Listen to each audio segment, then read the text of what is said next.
What if I told you that every closed door, every detour, and every delay in your life wasn't a setback, but a setup? A setup for God's way to take over. You see, we often think we have control, that we can choose our own path. But here's the reality. It's not about our plans, our timing, or our preferences. It's about God's way. And here's the kicker. It's always God's way, whether we like it or not. Today, I want to show you why surrendering to God's way isn't just the best choice. It's the only choice. God isn't offering us plan A and plan B. He's offering his plan, and his plan is perfect. You might not see it right now, but trust me, you don't need to.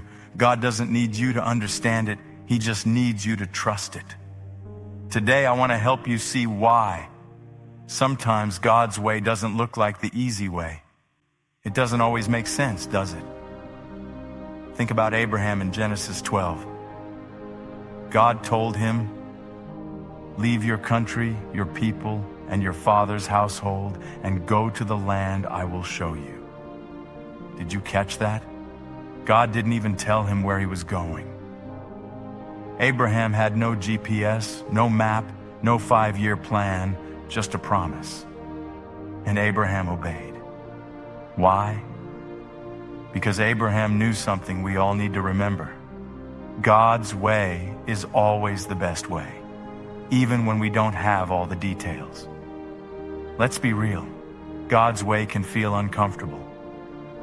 We love to stay in our comfort zones, but God didn't create us for comfort. He created us for purpose. Look at Jonah. God called Jonah to go to Nineveh, but Jonah ran in the opposite direction. Why? Because God's way challenged him. But here's the catch. Even when Jonah tried to take another path, God rerouted him back to his way.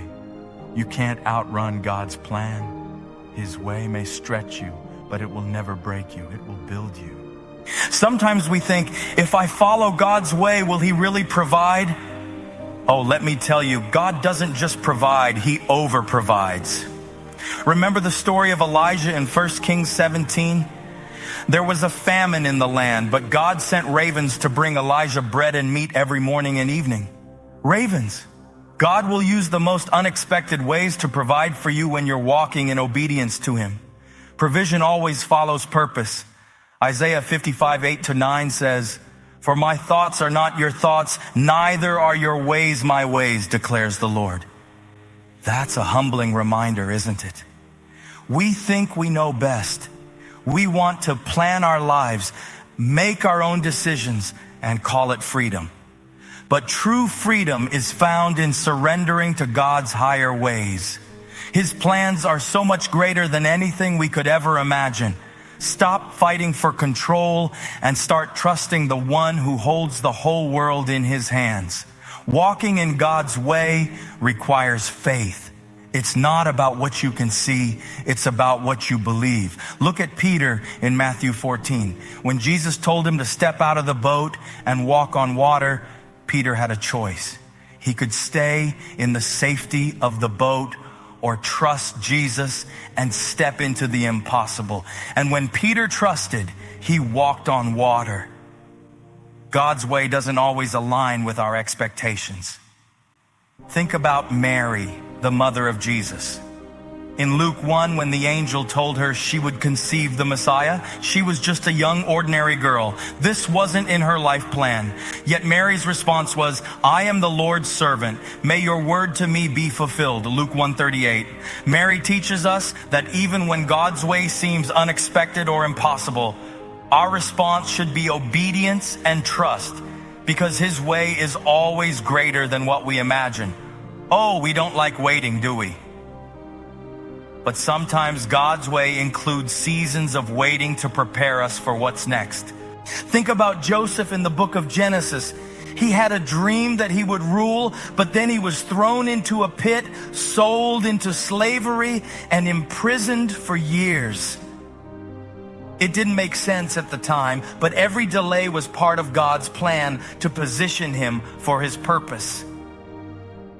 If you're in a waiting season, Remember this: God's delays are not his denials. He's working behind the scenes for your good. One of the signs you're walking in God's way is the peace that comes with it. Philippians 4:7 says, "And the peace of God, which transcends all understanding, will guard your hearts and your minds in Christ Jesus." Even when the circumstances around you are chaotic, God's way will fill you with peace that doesn't make sense to the world. That peace is your confirmation that you're exactly where you're meant to be, walking in alignment with his plan.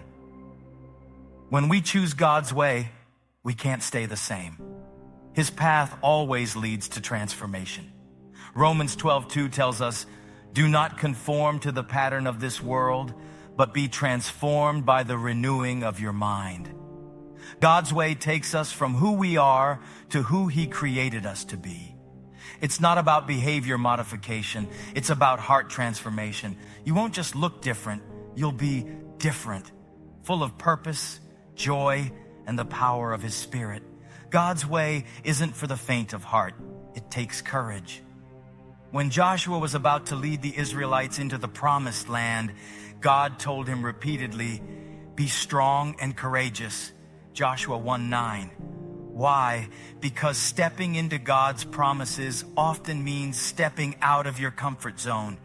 It means facing giants, crossing rivers, and trusting God to fight battles you can't win on your own. But here's the good news. You're not alone. God goes before you, behind you, and beside you every step of the way. Here's a key principle. God's way is never about us. It's always about him. Everything he does in your life is designed to point back to his glory. Think about the story of Gideon in Judges 7. God reduced Gideon's army from 32,000 men to just 300 to defeat the Midianites. Why? So that no one could say they won the battle on their own strength. When you walk in God's way, he will work through you in ways that make it clear it was him all along. God's way is always rooted in his love for us. Jeremiah 31:3 reminds us, "I have loved you with an everlasting love. I have drawn you with unfailing kindness." Even when his way involves discipline or challenges, it's never out of anger, but out of love. Just like a parent corrects a child to guide them, God leads us down paths that refine us and draw us closer to him.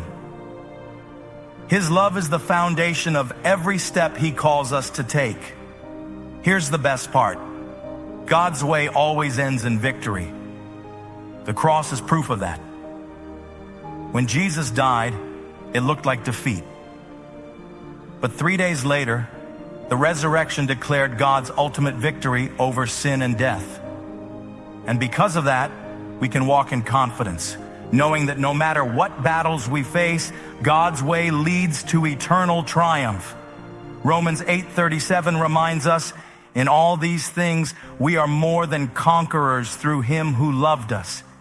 When you choose God's way, you're choosing victory. So here's the truth, family. It's either God's way or God's way. You might not understand it, and it might not look like what you expected, but his way is always perfect. The question isn't whether God has a plan for your life. The question is whether you'll surrender to it. Today I challenge you, stop resisting, stop second guessing, and stop trying to take shortcuts. Choose his way, trust his timing, lean into his promises.